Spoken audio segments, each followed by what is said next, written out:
Дойде момента да си продупча и другото ухо. Ако помните, преди години бях разказвала, че съм си изгубила едната обица в морето и съм останала само с една обица и едната ми дупка е зараснала. Та днес ще си дупча и другото ухо. Нали, да имам две дупки, да не е само едно. Продупчено. Надявам се да го боли много, защото първия път бях на 12, като ми го продупчиха. И си беше болезнено определено. Ето е Лилинка. Пожелайте ми успех. Спокойно. Всичко е наред. Да, бе, снимам. Спокойно. Сестро, ако ме убиеш, ще съда.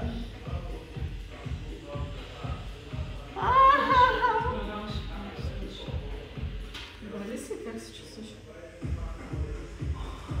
Ма боли ли те малко?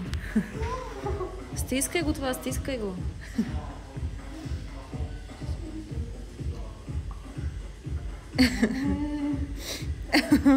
Боли.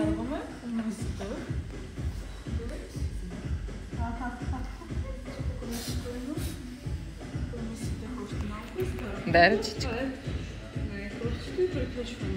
Дай ръчичка, спокойно. Спокойно. Боже. Спокойно, стискай ме. Давай, спокойно. Няма страшно. Няма страшно.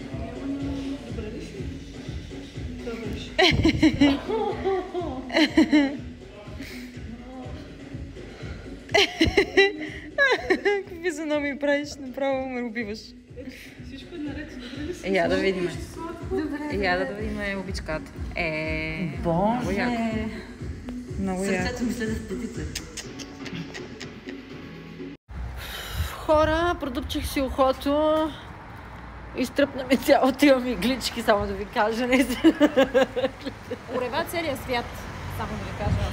Ама не се ме болеш, аз съм... Не знам, аз имам голям прак на търпимост. Не я болеше изобщо. Малко. С пистолет не боли.